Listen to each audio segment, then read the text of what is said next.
Hello दोस्तों, नमस्कार। आज फिर एक नई कहानी के साथ आप सबका अपने चैनल पर स्वागत करते हैं। तो चलिए कहानी सुनते हैं।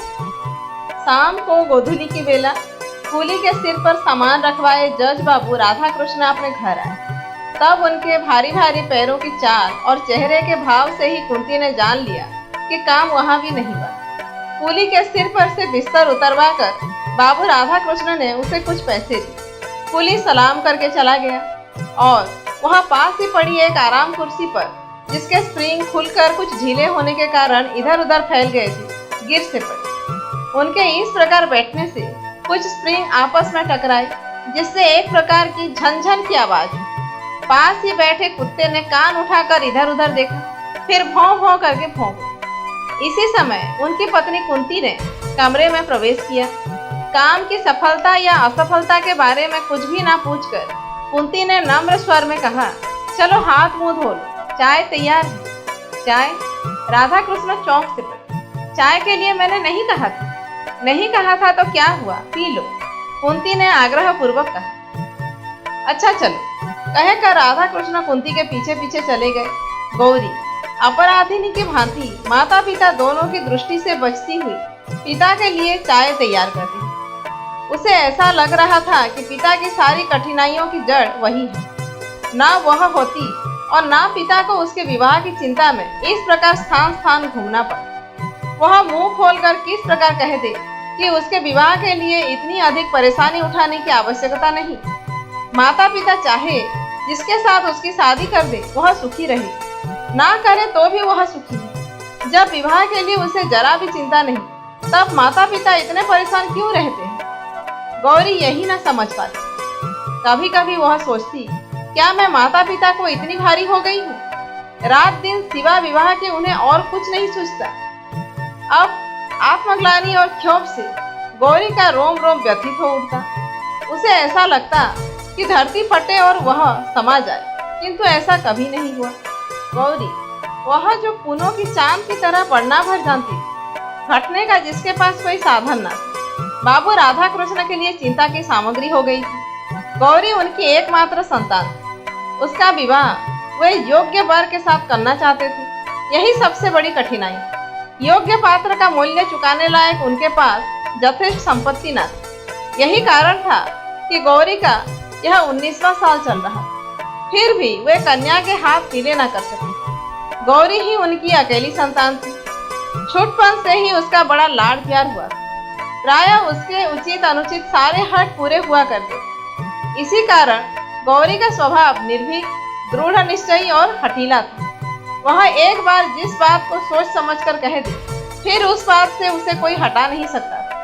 पिता की परेशानियों को देखते हुए अनेक बार उसके जी में आया कि यह पिता से साफ साफ पूछे कि आखिर वे उसके विवाह के लिए इतने चिंतित क्यों हैं। वह स्वयं तो विवाह को इतना आवश्यक नहीं समझती, और अगर पिता विवाह को इतना अधिक महत्व देते हैं तो फिर पात्र और कुपात्र क्या? विवाह करना है कर दे, किसी के भी साथ वह हर हालत में सुखी और संतुष्ट रहेगी। उनकी यह परेशानी, इतनी चिंता अब उससे सही नहीं जाती, किंतु संकोच और लज्जा उसकी जबान पर ताला सा डाल दे। हजार बार निश्चय करके भी वह पिता से यह बात ना कह सकती। पिता को आते देख गौरी चुपके से दूसरे कमरे में चली गई। राधा कृष्ण बाबू ने जैसे बेमन से हाथ मुंह धोया और पास ही रखी एक कुर्सी पर बैठ। वहीं एक मेज पर कुंती ने चाय और कुछ नमकीन पूरियां पति के सामने रख दी। पूरियों की तरफ राधा कृष्ण ने देखा भी नहीं, चाय का प्याला उठाकर पीने लगे। ऐसी कन्या को जन्म देकर जिसके लिए वर ही ना मिलता, कुंती स्वयं ही जैसे अपराधीन हो रही। कुंती ने डरते डरते पूछा, जहाँ गए थे क्या वहां भी कुछ ठीक नहीं हुआ?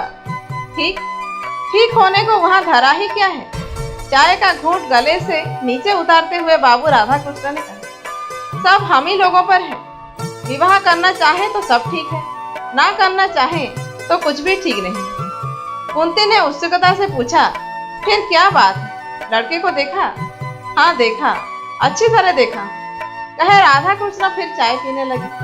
कुंती की समझ में यह पहेली ना आई। उसने कहा, जरा समझा कर कहो, तुम्हारी बात तो समझ में ही नहीं आती। राधा कृष्ण ने कहा, समझा कर कहता हूँ सुनो। वह लड़का नहीं आदमी है। तुम्हारी गौरी के साथ मामूली चपरासी की तरह दिखे।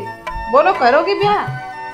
कुंती बोली, विवाह की बात तो पीछे हो, क्या रूप रंग बहुत खराब है? फोटो में तो वैसा नहीं जान पड़ता। राधा कृष्ण ने कहा, रूप रंग नहीं, रहन सहन बहुत खराब। उम्र भी अधिक है, 35-36 साल, साथ ही 2 बच्चे भी। उन्हीं बच्चों को संभालने के लिए वह विवाह करना चाहता, वरना वे शायद कभी न करें। उनकी यह दूसरी शादी होगी। उनकी उमंगे उत्साह सब कुछ ठंडा पड़ चुका है। वे अपने बच्चों के लिए एक भाई चाहते हैं। मेरी लड़की की तो दूसरी शादी नहीं है। वे साफ साफ कहते हैं कि मैं बच्चों के लिए शादी कर रहा हूँ। कुंती ने कहा, जिन्हें दूसरी शादी करनी होती है वे ऐसे ही कहते हैं। राधा कृष्ण बोले, अरे नहीं, यह आदमी कपटी नहीं है। उसके भीतर कुछ और बाहर कुछ नहीं हो सकता। उसका हृदय तो दर्पण की तरह साफ है। उसका खादी कुर्ता, गांधी टोपी, फटे फटे चप्पल देखकर जी हिचकता है। वह नेता बनकर व्याख्यात तो दे सकता है, पर दूल्हा बनकर आने लायक नहीं है। 30 रुपए कुल उसकी तनख्वाह है। कांग्रेस के दफ्तर में वे सेक्रेटरी हैं। 3 बार जेल जा चुके हैं, फिर कब चले जाएं कुछ पता नहीं। कुंती बोली, आदमी तो बुरा नहीं जान पड़ता। राधा कृष्ण ने कहा, बुरा आदमी तो मैं भी नहीं कहता उसे, पर गौरी के पति होने लायक नहीं। सच बात यह है। कुंती बोली, फिर तुमने क्या कह दिया? राधा कृष्ण ने कहा, क्या कह देता, उन्हें बुला आया हूँ, अगले इतवार को आवेंगे। आने के लिए भी वे बड़ी मुश्किल से तैयार हुई। कहने लगे, नहीं साहब, मैं लड़की देखने न जाऊंगा। इस तरह लड़की देखकर मुझसे किसी लड़की का अपमान नहीं किया जाता। जब मैंने समझा कर कहा कि आप लड़की देखेंगे, लड़की और लड़की की माँ आपको देखेंगी, तब जाकर कहीं बड़ी मुश्किल से राजी हुई। गौरी दरवाजे के आड़ में खड़ी सब बातें सुन रही थी। जिस व्यक्ति के प्रति उनके पिता इतने असंतुष्ट और उदासीन थे, उसके प्रति गौरी के हृदय में अनजाने ही कुछ श्रद्धा के भाव जागृत हो गए। राधा कृष्ण बाबू पान का बीड़ा उठाकर अपनी बैठक में चले गए और उसी रात फिर उन्होंने अपने कुछ मित्रों और रिश्तेदारों को गौरी के लिए योग्य वर तलाशने को कई पत्र दिए। अगला इतवार आया। आज ही बाबू सीताराम जी गौरी को देखने या अपने आप को दिखाने आवेंगे। राधा कृष्ण जी ने यह पहले से ही कह दिया है कि किसी बाहर वाले को कुछ न मालूम पड़े कि कोई गौरी को देखने आया है। अतएव यह बात कुछ गुप्त रखी गई। घर के भीतर आंगन में ही उनके बैठने का प्रबंध किया गया है। 3-4 कुर्सियों के बीच एक मेज है, जिस पर एक साफ धुला हुआ खादी का कपड़ा बिछा दिया गया है और एक गिलास में आंगन के ही गुलाब के कुछ फूलों को तोड़कर गुलदस्ते का स्वरूप दिया गया है। बहुत ही साधारण सा आयोजन है। सीताराम जी सरीखे व्यक्ति के लिए किसी विशेष आडंबर की आवश्यकता भी तो न थी। यथासंभव बाबू सीताराम जी अपने दोनों बच्चों के साथ आए। बच्चे भी वही खादी के कुर्ते और हाफ पैंट पहने, ना जूता ना मोजा, ना किसी प्रकार का ठाटबाट, पर दोनों बड़े प्रसन्न हंसमुख। आकर घर में वे इस प्रकार खेलने लगे जैसे इस घर से चिरपरिचित हो। कुंती एक तरफ बैठी थी। बच्चों के कोलाहल से परिपूर्ण घर उसे क्षण भर के लिए नंदन कानन सा जान पड़ा। उसने मन ही मन सोचा, कितने अच्छे बच्चे हैं। यदि बिना किसी प्रकार का संबंध हुए भी सीताराम इन बच्चों का संभालने का भार उन्हें सौंप दे तो वह खुशी खुशी ले। वह बच्चों के खेल में इतनी तन्मय हो गई कि क्षण भर के लिए भूल बैठी कि सीताराम भी बैठे और उनसे भी कुछ बातचीत करनी है। इसी समय अचानक छोटे बच्चे को जैसे कुछ याद आ गया। दौड़कर पिता के पास आया, उनके पैरों के बीच में खड़ा होकर बोला, बाबू, तुम तो कहते थे ना कि माँ को दिखाने ले चलते हैं। माँ कहाँ है, बतलाओ। बाबू ने किंचित हंसकर कहा, ये माँ जी बैठी हैं, इनसे कहो, यही तुम्हें दिखाएंगी। बालक ने मचल कर कहा, तुम दिखाओ। और इसी समय एक बड़ी सी सफेद बिल्ली आंगन से होती हुई भीतर को भागी। बच्चे बिल्ली के पीछे सब कुछ भूलकर दौड़ते हुए अंदर पहुंच गए। गौरी पिछले दरवाजे पर चुपचाप खड़ी, वहां न जाने किस ख्याल में थी। छोटे बच्चे ने उसका आंचल पकड़कर खींचते हुए पूछा, तुम हमारी माँ हो? गौरी ने देखा, पृष्ठ पृष्ठ सुंदर सा बालक, कितना भोला, कितना निश्चल। उसने बालक को गोद में उठाकर कहा, हाँ। बच्चे ने फिर उसी स्वर में पूछा, हमारे घर चलोगी ना? बाबू तो तुम्हें लेने आए हैं और हम भी आए हैं। अब तो गौरी उनकी बातों का उत्तर ना दे सकी। पूछा, मिठाई खाओगे? कुछ क्षण बाद कुंती ने अंदर देखा। छोटा बच्चा गौरी के गोद में और बड़ा उसी के पास बैठा मिठाई खा रहा है। एक निश्वास के साथ कुंती बाहर चली गई और थोड़ी देर बाद जो ही गौरी ने ऊपर आंख उठाई, उसके माता पिता दोनों को सामने खड़ा पाया। पिता ने स्नेह से पुत्री से कहा, बेटा जरा चलो, चलती हो ना? गौरी ने कोई उत्तर न दिया। उसने बच्चों का हाथ मुंह धुलाया, उन्हें पानी पिलाया, फिर माँ के पीछे पीछे बाहर चली गई। बच्चे अब भी उसी को घेरे हुए थे, वे उसे छोड़ना नहीं चाहते। वही मुश्किल से सीताराम जी उन्हें बुलाकर कुछ देर तक अपने पास बिठा सके, किंतु जरा सा मौका पाते ही वे फिर जाकर गौरी के आसपास बैठ गए। पिता के विरुद्ध उन्हें कुछ नालिशों की भी दायर करनी थी, जो पिता के पास बैठकर ना कर सकते थे। छोटे ने कहा, बाबू हमें कभी खिलौने नहीं ले देते। बड़े ने कहा, मिठाई भी तो कभी नहीं खिलाते। छोटा बोला, और हमें छोड़कर दफ्तर जाते हैं, दिन भर नहीं आते। बाबू अच्छे नहीं हैं। बड़ा बोला, माँ तुम चलो, नहीं तो हम भी यहीं रहेंगे। बच्चों की बातों से सभी को हंसी आ रही थी। कुंती ने बच्चों से कहा, तो तुम दोनों भाई यहीं रह जाओ, बाबू को जाने दो, है ना ठीक? काफी देर हो गई। यह देखकर सीताराम जी ने कहा, समय बहुत हो चुका है, अब चलूंगा, नहीं तो शाम की ट्रेन ना मिल सकेगी। फिर राधा कृष्ण की तरफ देखकर कहा, आप लोगों से मिलकर बड़ी प्रसन्नता हुई। लड़की तो आपकी साक्षात लक्ष्मी है, और यह मैं जानता था कि आपकी लड़की ऐसी ही होगी, इसीलिए देखने को आना नहीं चाहता। फिर कुछ ठहर कर बोले, और सच बात तो यह है कि मुझे पत्नी की उतनी जरूरत नहीं जितनी इन बच्चों को जरूरत है एक माँ की। मेरा क्या ठिकाना, आज बाहर हूँ, कल जेल में। मेरे बाद इनकी देख रेख करने वाला कोई नहीं रहता। यही सोच समझकर विवाह करने को तैयार हो सका, अन्यथा इस उम्र में विवाह कहकर वो स्वयं हंस पड़े। राधा कृष्ण ने मन ही मन सोचा, तो मेरी लड़की इनके बच्चों की धाय बनकर जाएगी। कुंती ने सोचा, कोई भी स्त्री ऐसे बच्चों का लालन पालन कर अपना जीवन सार्थक बना सकती है। गौरी ने मन ही मन इस महापुरुष के चरणों में प्रणाम किया और बच्चों की ओर ममता भरी दृष्टि से देखा, जैसे यह दृष्टि कह रही थी कि किसी विलासी युवक की पत्नी बनने से अधिक मैं इन भोले भाले बच्चों की मां बनना पसंद करूं। सीताराम जी को जाने के लिए प्रस्तुत देख बच्चे फिर गौरी से लिपट गए। झूठी सही, यदि राधा कृष्ण एक बार भी कहते कि बच्चों को छोड़ जाओ, तो सीताराम बच्चों को छोड़कर निश्चिंत होकर चले जाते।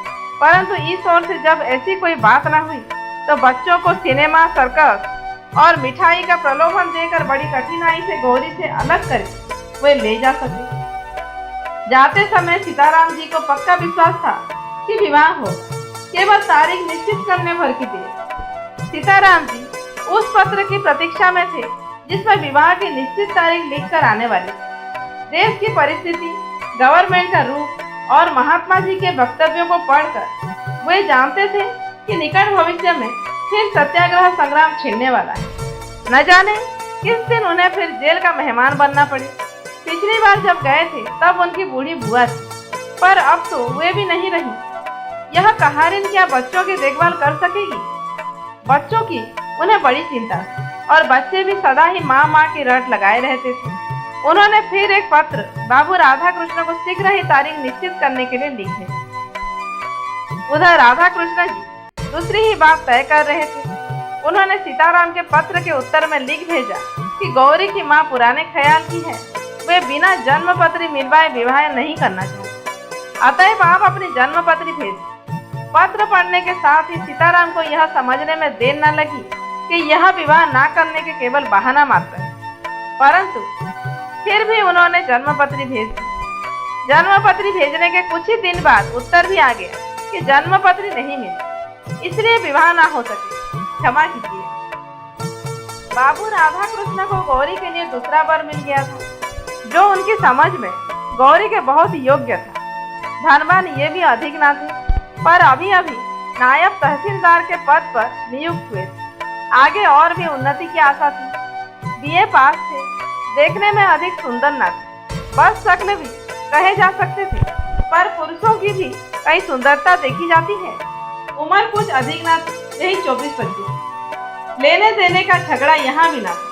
पहली शादी थी और माँ बाप भाई बहन से भरा पूरा परिवार।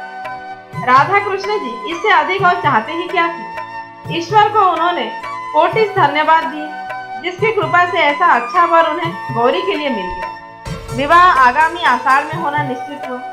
दोनों तरफ से विवाह की तैयारी हो रही। राधा कृष्ण जी की यही तो एक लड़की थी। वे बड़ी तन्मयता के साथ गहने कपड़ों का चुनाव करते थे। सोचते थे देर से शादी हुई तो क्या हुआ, वर भी तो कितना अच्छा ढूंढ निकाला है। कुंती भी बहुत खुश थी। उसकी आंखों में यह दृश्य झूलने लगता था कि उसका दामाद छोटा साहब हो गया है। बेटी दामाद छोटे छोटे बच्चों के साथ सीताराम जी के दोनों बच्चे तुरंत याद आ जाते और याद आ जाती उनकी बात। बच्चों की देख रेख करने वाला कोई नहीं है। फिर सोचती दुनिया में और भी तो लड़कियां हैं, कर ले शादी, क्या मेरी गौरी ही है। इस प्रकार पति पत्नी दोनों ही प्रसन्न थे, पर गौरी से कौन पूछता कि उसके हृदय में कैसी हलचल मची रहती। रह रहकर उसे उन बच्चों का भोला भाला मुंह और मीठी मीठी बातें याद आ जाती। साथ ही याद आ जाते विनयी, नम्र और सादगी की प्रतिमा सीताराम जी। उनकी याद आते ही श्रद्धा से गौरी का माथा अपने आप ही झुक जाता। देशभक्त त्यागी वीरों के लिए उसके हृदय में बड़ा सम्मान था। सीताराम जी ने ही तो देश के लिए अपने जीवन का उत्सर्ग कर दिया है। नहीं तो बीए पास करने के बाद क्या प्रयत्न करने पर उन्हें नायब तहसीलदार की नौकरी न मिल जाती? मिलती क्यों नहीं, पर सीताराम जी सरकार की गुलामी पसंद करते तब ना। दूसरी ओर थे उसके होने वाले वर नायब तहसीलदार साहब, जिन्हें अपने आराम, अपने देश के लिए ब्रिटिश गवर्नमेंट के जरा से इंगित मात्र से निरीह देशवासियों के गले पर छुरी फेरने में जरा भी संकोच या हिचक नहीं। जिनके सामने कुछ चांदी के टुकड़े दिए जाते हैं और वे दुम हिलाते हुए निंद्य से निंद्य कर्म करने में भी किंचित लज्जित नहीं होते।